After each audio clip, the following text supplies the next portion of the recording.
anyone that I spoke to and various people, there was a theme through everything, and that is, since you were a medical student, you were always considering and attending to the best interest of the child. Oh yeah, adolescent. Yeah, it's so easy though, isn't it? I mean, and that, you know, the thing that I was really struck with is that in your career, you really are present. You walk around with your residents, and you're really making personal visits. Cruise and schmooze. Is that it? Yeah, Tuesdays and Fridays and Saturdays are cruise and schmooze time, and students will tell you that. So I will come wandering through, and you'd be amazed at what you learn about from the parents, from the technicians in the labs. I go into the labs. I look at experiments, and people are telling me about molecular biology, and I'm saying, well, it doesn't make sense. And if they're trying to, BS me, I say, I think you need to come over and let's talk about it a little bit further. What do I know? I'll get somebody there. But it's an important issue because it's like walking the main street in Watkins Glen. So when I walk into this office, I can see the pharmacist, Mr. Thompson, standing there. Even though I'm not hallucinating, I say, no, I'm going into this office. And it's walking the walk. We have quite a bit geographic area where it's all on one floor and then a floor below. So I can make Saturday rounds. I go in, as Carol knows, almost every Saturday, if not Saturday, Sunday when I'm in town, because I like to pop up at night in times when nobody else is around, because the residents come over and say, you know my name, Dr. McAnarney? Oh, yes, I know your name. I want to tell you something. I'm going to get married. Oh, isn't that wonderful? You want to share who it is? Yes, it's that nurse right there. Well, I've known her for 100 years. I didn't know that, Then I go back and say, but those things, the patients, the parents tell you all sorts of things. I go through the PICU, and they'll really say, this didn't work. May I talk with you? I say, sure. And then I try to put it down and follow up on it. It's not perfect. It's very superficial at times, but there is sort of, I think it's important there's a presence. And that's where we were brought up. Our father would pop up every so often. Like, I remember Carol's heard this too many times. We had to go occasionally to this, I don't know what it was, religious education after school. And one day, one of the nuns kept us late. 5 minutes late, my father's in the church. Mother Gabriel, and I'm sitting next to my little friend saying, yay, Daddy, we're going to be free. Said, you've held the children too long, and their mothers are looking for them. So you will excuse them now, please. And yay, Daddy, he was there because, the lights were going on, and it was dark, and he was worried about, and Mommy had called him. So, we loved it because we got one on Mother Gabriel. So you may not want me to mention this, but you just received a very major award in Rochester. It's called the Athena Award by the businesswomen of Rochester, which is quite remarkable for you to win that award as a woman physician. And to me, it was a real dramatic illustration of this real extension and involvement with the community, not only patients, but the leadership and the business, and you've been very successful in fundraising. I've heard that the internal medicine department is jealous at your success. So. And it's very interesting how people want to get to money. I would say, hi, Lisa. So, hi, how are you? Did you know so-and-so is being recruited in our department? I want to just talk to you about your interest in X, Y, Z. And I say, I see the dollar signs all over. And tell about your friend that ran for governor. And yes, some of you know, oh yes, bless his soul. There's a very interesting person, our only billionaire, Tom Golisano, about whom some of you read in the New York Times. And he's quite interesting. He opposes windmills, and that's really sort of neat because everybody else is going windmill crazy in upstate New York. He is an independent spirit who made $1 billion having started a company that does paycheck work, exporting it. And he's been very hard for people to engage in major fundraising. He's going to become the next George Eastman of Rochester. I think he's already given, getting up there, and he's living. So he's in his early 60s. So everybody's been after Mr. Golisano, and we had a marvelous, albeit sometimes controversial, Vice Provost, Dr. Stein, wonderful man. And I went to him one time, and we had this whole deal about whether I was going to remain on his chair, and I said I couldn't do it unless we had resources. He said, how much? I said, $20 million. He said, not enough. Come back. And I went back at $40 million. He said, not enough. Come back. So I got back at 55. And then I said, well, how are we going to pay for this, Jay? And he said, well, you're going to raise the money. Okay. So I said, fine.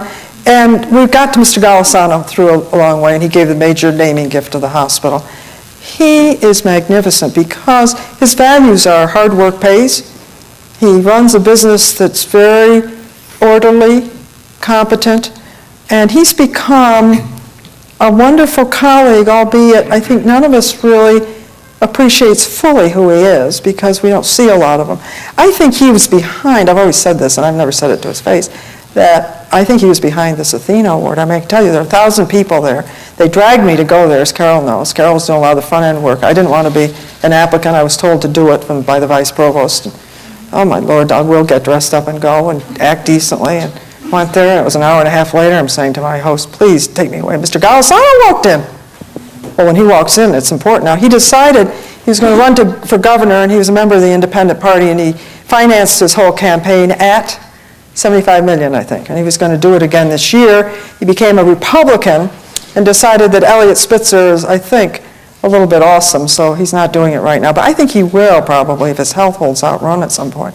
So in walks Mr. Golisano to this thing, and then they announce it, and oh, my Lord. Oh, Carol, stop.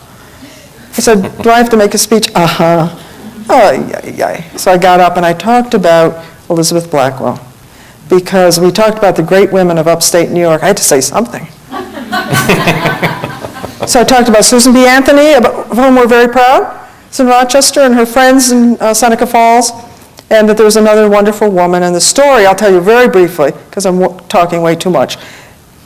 Elizabeth Blackwell was not allowed to enter the Geneva church, Episcopal church, for a graduation. The men did not allow her. It was a snowy January day, and her brother was there, and he said, you will go into the front of the church, and I will go with you.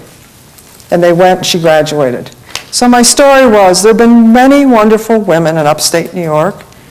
For me as a physician, the key person is Elizabeth Blackwell.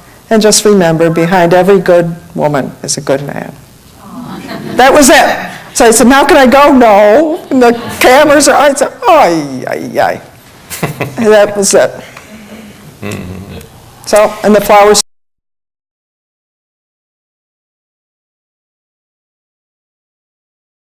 piling up, and people will be running.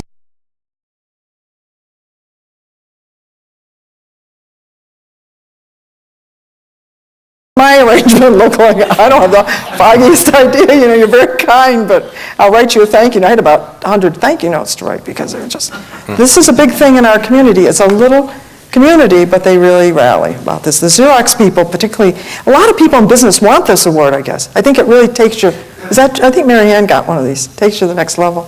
San Diego, you got something like this. Yeah, I remember that. Well, before we open for how are we time-wise? We're fine. You're just sure? perfect. You're just one. This is the easiest interview I've ever done. So could I tell you something?